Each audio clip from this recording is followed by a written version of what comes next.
ಎಷ್ಟು ನಾಲ್ಗೆಗಳು ನಿಮ್ಗಿದೆ ಅಂತ ನಾನು ಕೇಳೋದು. ಸೊ ಎಲ್ಲ ಪಾಯಿಂಟ್ ನಾನು ನಿನ್ನೆ ಭಾಷಣದಲ್ಲಿ ಯಾವ ವಿಚಾರವನ್ನು ಅವ್ರು ಸ್ಪಷ್ಟಪಡಿಸಲಿಲ್ಲ, ಉತ್ತರ ಕೊಡ್ಲಿಲ್ಲ. ಕರ್ನಾಟಕಕ್ಕೆ ನ್ಯಾಯ ಕೊಡೋದ್ರಲ್ಲಿ ಏನು ಕೂಡ ಅವ್ರು ಹೇಳಲಿಲ್ಲ. ಕರ್ನಾಟಕ ಅವ್ರ ಕೊಡುಗೆ ಏನು ಅಂತ ಏನ್ ಸ್ಪೆಸಿಫಿಕ್ ಹೇಳಲಿಲ್ಲ. ಯಾಕೆ ಹೇಳಲಿಲ್ಲ ಅಂತ ಹೇಳಿದ್ರೆ, ಅದು ಹೇಳಿದ್ರೆ ಇನ್ನೂ ದೊಡ್ಡ ಸುಳ್ಳುಗಾರರಾಗಿರೋ, ಮಹಾ ಸುಳ್ಳುಗಾರರಾಗಿರೋ ಅಮಿತ್ ಶಾ ಮತ್ತು ನಿರ್ಮಲಾ ಸೀತಾರಾಮನ್ ತರ ಸಿಕ್ಕಾಕೊಂಡಿರೋ.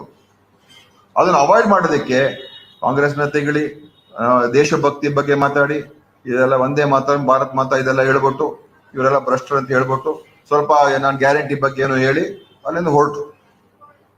ಸೊ ಈ ತರದ ಪ್ರೈಮ್ ಮಿನಿಸ್ಟರ್ ಸ್ಪೀಚು ನನ್ಗನ್ಸುತ್ತೆ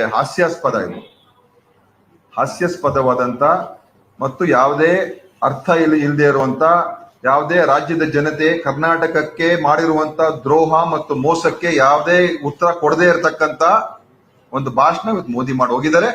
ಅದರಿಂದ ಇದು ಎಕ್ಸ್ಪೋಸ್ ಆಗಿದ್ದಾರೆ. ಇವತ್ತು ಬಿಜೆಪಿ ಏನು ಅಂತ ಇವತ್ತು ಕರ್ನಾಟಕ ಜನತೆಗೆ ಈ ಭಾಷಣದ ಎಕ್ಸ್ಪೋಸ್ ಆಗಿದೆ ಅಂತ ಬಿಜೆಪಿ ಅಂತ ಎಲ್ಲೂ ಕೂಡ ನಮ್ಗೆ ಅನಿಸ್ತಾನೆ.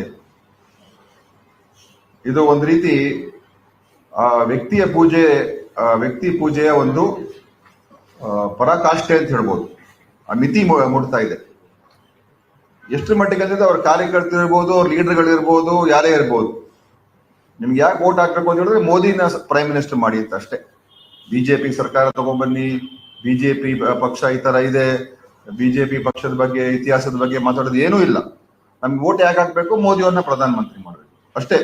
ಅದು ಒಂದೇ ಒಂದು ಅಜೆಂಡಾ ಇರೋದು. ಎಲ್ಲಿವರೆಗೂ ಅಜೆಂಡಾ ಇವತ್ತು ಬೇರೆ ಬಿಟ್ಟಿದೆ ಅಂತ ಹೇಳಿದ್ರೆ, ಮೋದಿಯವ್ರ ಬಗ್ಗೆನೇ ಮಾತಾಡ್ತಾರೆ.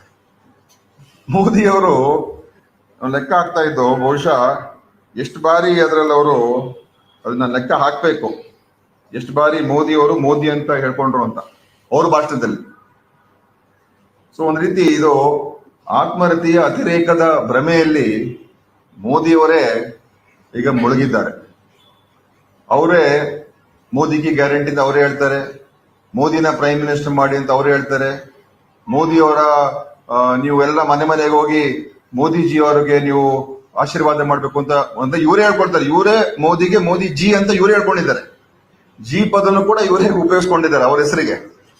ಸೊ ಎಷ್ಟರ ಮಟ್ಟಿಗೆ ಅವರು ಇವತ್ತು ತಮ್ಮ ಒಂದು ರೀತಿ ಅವರ ಏನು ಹಿಂದೆ ಈ ಫ್ಯಾಸಿಸ್ಟ್ ಪಾರ್ಟಿಗಳು ಇರ್ತದಲ್ಲ, ಹೇಲ್ ಹಿಟ್ಲರ್ ಅಂತ, ಆ ತರ ಈಗ ಜೈ ಮೋದಿ ಆ ಒಂದು ಇವರೇನೋ ಒಂಥರ ಅವತಾರ ಪುರುಷ, ಯಾವುದೂ ತಪ್ಪು ಮಾಡೋದಿಲ್ಲ, ದೇವರ ಸಮಾನ, ಈ ರೀತಿಯಾದಂತ ಒಂದ್ ಕಡೆ ಜನರಲ್ಲೂ ಕೂಡ ಆ ಒಂದು ಭ್ರಮೆನ ಸೃಷ್ಟಿ ಮಾಡಿದ್ರು ಹೊರಟಿದ್ದಾರೆ.